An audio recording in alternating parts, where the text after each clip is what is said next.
Correct. And I believe the vast majority of these genocidal maniacs that have been created around the world actually have ties into the globalist syndicate. Yeah. There's evidence that Hitler and Mussolini and actually the communist movement, when the Tsar was knocked off in Russia, were all funded and supported through the criminal international banking syndicate led by that Rothschild-Rockefeller axis. Yeah, it doesn't surprise me. A lot of it comes from Britain, the colonization, the methodology. It still exists today, the various tactics that are utilized.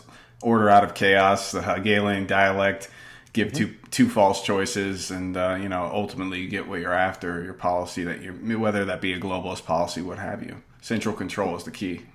And here's the thing, James. The discussion you and I are having, many people would look at this and go, for example, right outside this window in the People's Republic of Andover. Right. Okay. They would say, this is conspiracy theory. Yeah. No. You see, that's a label used, if you will, to marginalize people that are being analytical. Right. It might be conspiracy, but it's conspiracy fact. Right. Yeah. No, I agree. If you've done your research, at least in a little bit. If you haven't done your research, it's easy to write that off and just walk away and say, I'll go back to MSNBC or Fox News and they'll tell me what's going on.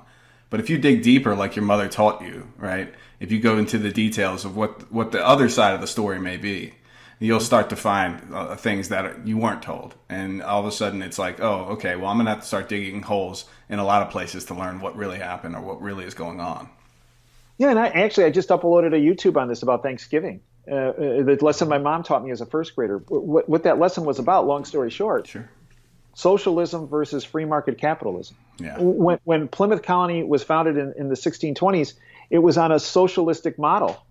This is what caused all the death, destruction, and almost the annihilation of that colony until William Bradford, the governor, instituted a free market capitalist approach to take the place of that social, which is when the real Thanksgiving occurred, which is when prosperity, famine went away, prosperity flourished. Right.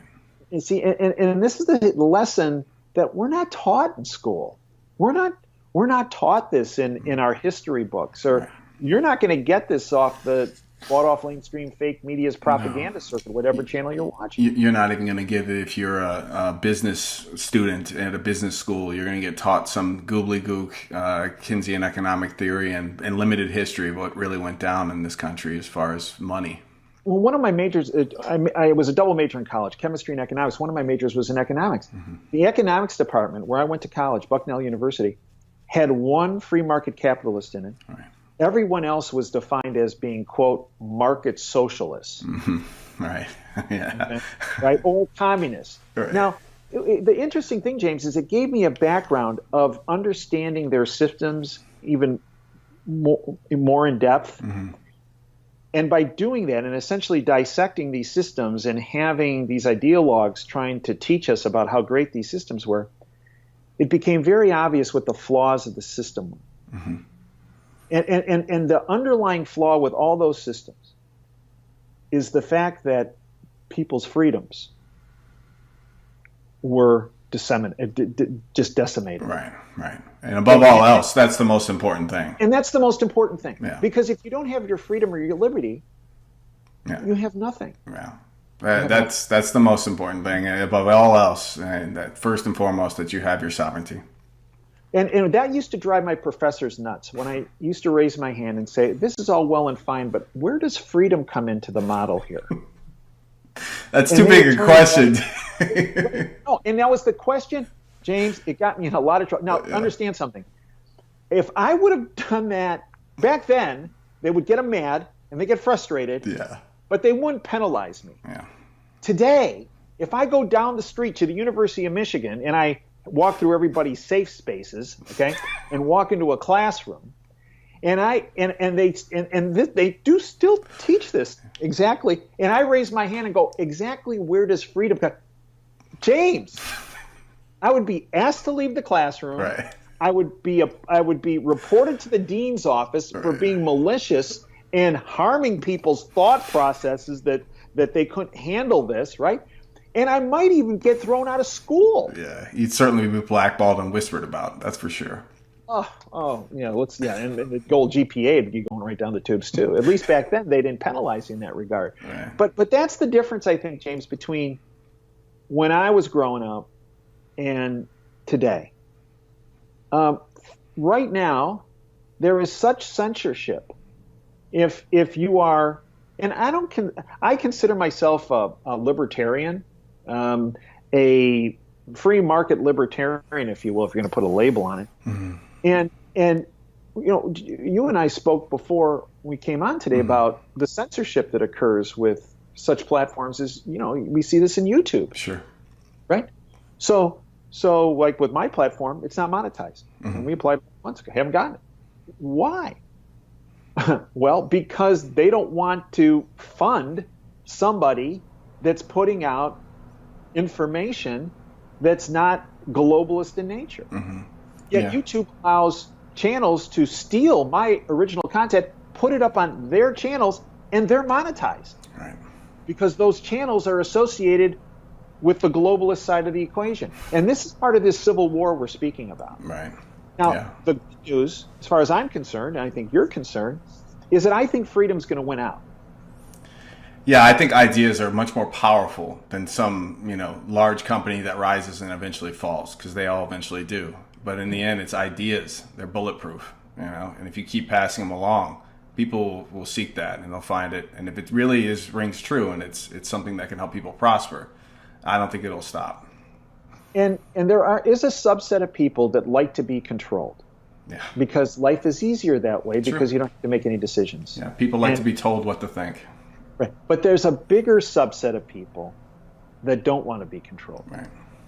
And I think that's where we are today. Yeah. And this is why what you do through your channel, what we do, what you do through Silver Doctors, this is and what you do through SD Bullion in providing a means of folks to have their financial freedom in place. This is why the globalists, although they love to accumulate precious metals themselves, this is why they love to tell us useless eaters, as they refer to us as. And I've been in meetings in big white buildings in Washington, D.C., where that term has been used. Yeah, it doesn't surprise me. Yeah. Okay?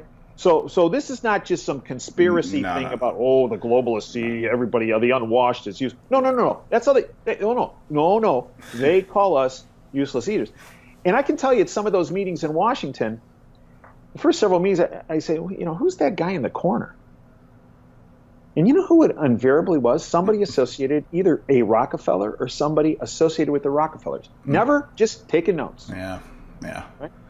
And these folks are impregnated into the system, and they're there and they're monitoring what's going on. Sure.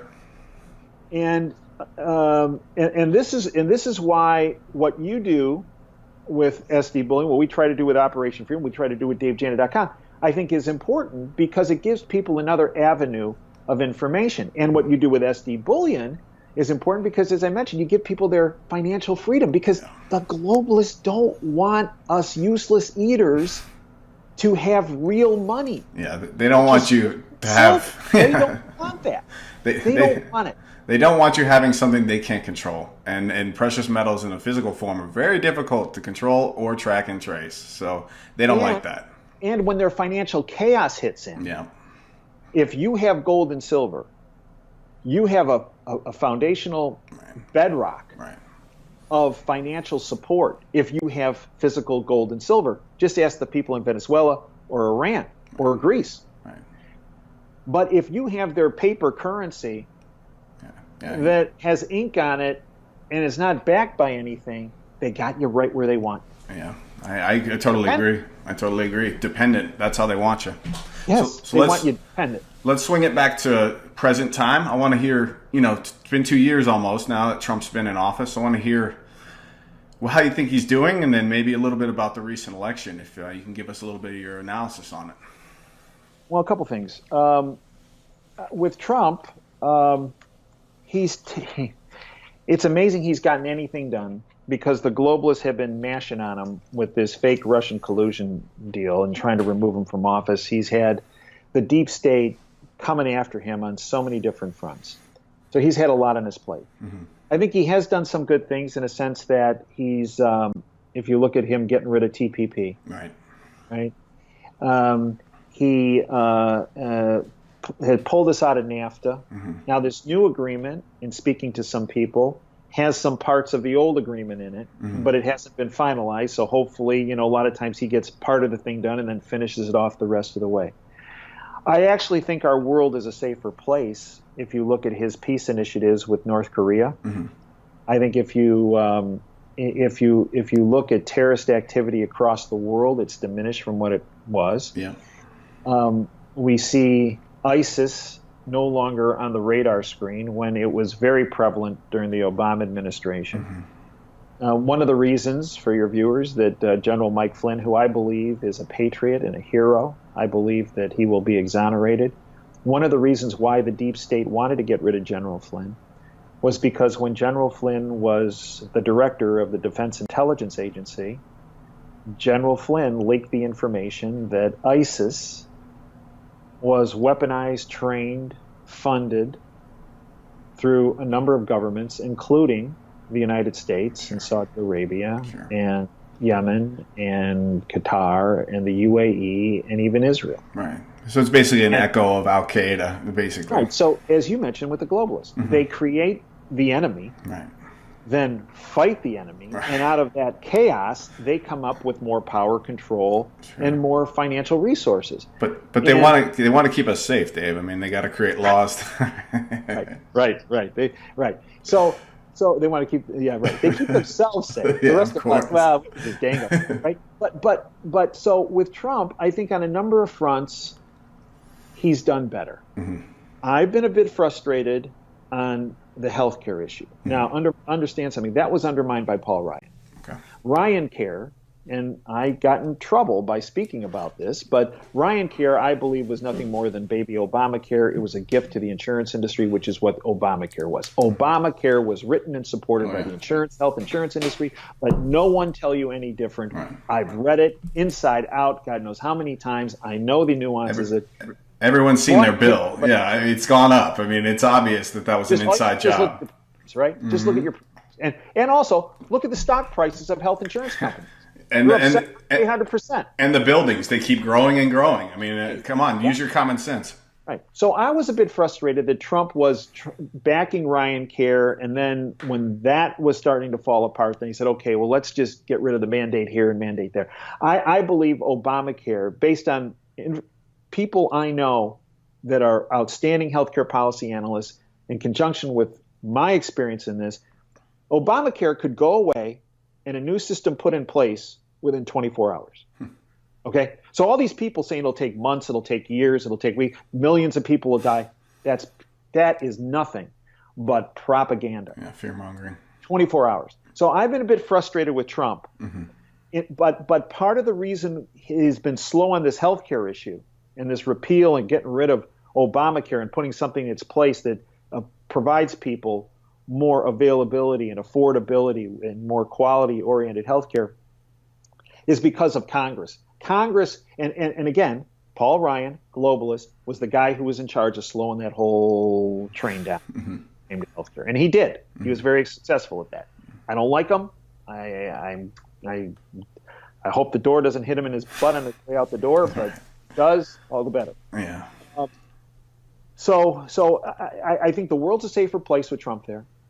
I think he's trying to build bridges and trying to create an environment where America is better. And I do believe that you have to have a secure border, not just on the southern border, but the northern border, and every border crossing, as Mike Cutler, the expert from immigration, tells us, every airport is a border. Right. That's mainly how they get here. That's right. So we have to make sure that our borders are secure, because if you don't have a secure border, you have chaos. Right. As far as the rule of law, and this is the key, I believe one of the first elements, foundational elements that globalists took out was our rule of law. And I believe Trump is in the process of trying to restore that. I think right now he has a 5-4 majority in the Supreme Court that are focused on the rule of law. And you can take all the stuff out with Kavanaugh, I believe what it came down to, Trump didn't ask him what his position on Roe versus Wade was or this or that. I believe it was, all right, let's talk about the rule of law and let's talk about who we are. And that was an issue. And you saw the biggest attacks on Kavanaugh come after that 5-minute interview with Lindsey Graham, asking him questions during his first confirmation hearing when they start to talk about military tribunals. Okay. And the fact that they are constitutional and could be implemented and utilized for acts of treason or sedition. And that was the bell ringing for the globalists, which is when all of a sudden we started to hear about Blasey Ford and all these other people coming forward.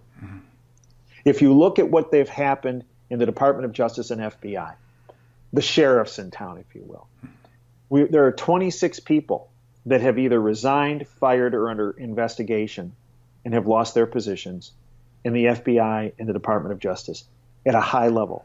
This has never happened in our country's history. So I think Trump, when he got in there, said, one, we got to clean up the sheriff. We got to make the sheriff so that the sheriff isn't some dirty cop. We got to make sure the sheriff is Andy Griffith from Mayberry. Right. Okay. And that was the first. And then he looked at the judiciary and said, okay, well, now that we got the sheriffs in town that are not playing for the globalists, now we got to clean up the judicial branch. So now he has a 5-4 majority in the Supreme Court. I believe there's been 53 new federal judges appointed at the district level, 29 at the appeals level. So and I think another 30 more that are scheduled to be approved here very quickly. So then that's the judicial side. And once the sheriff in town is more honest, and got the judges you can count on and going to the rule of law, not a left thing, but a rule of law thing, then and only then can you proceed forward. And if you look at what's happened recently in the Department of Justice, the Attorney General Jeff Sessions resigned, and Matt Whitaker has taken his place. If you look, many people say, well, what's the take on Whitaker? All you have to look at is who opposes him. Okay, the globalist outcry against Whitaker has been enormous. Now, that alone doesn't make him the right guy for the job, but to me, it's an indicator. If they're screeching, that must mean that they can't trust him. And when they screech, it's probably a good thing. That's a good thing. Right. And what I believe, and I believe this comes down to, and I believe that we are at a window here, James. We have another month, period. And if something big doesn't happen in this next month, I believe Trump is going to be in huge trouble, and I believe our country is going to be even bigger trouble. And the reason why I say that is because we saw what happened with the elections, and he beat the trend. Normally, existing power in place loses seats in the Senate. He gained a couple. Usually loses, if you look at Obama, I think his first term he lost 63 seats in the House. Clinton lost 52. I think Trump now, even with many of these races that were very sketchy in how they happened at the House level, such as in Orange County, California, where 300,000 more people voted for the House of Representatives race than they did in the own governor race. Right.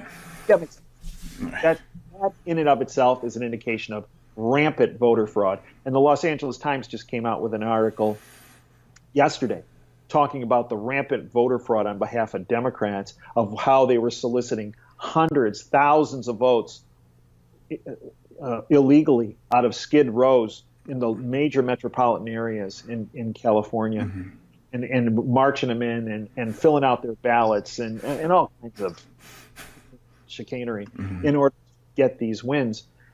But I believe we have a month. And the big thing I believe I'm watching for, and I believe everyone should watch for, is what happens with this declassification issue. This is really important. This is what it all teeters on.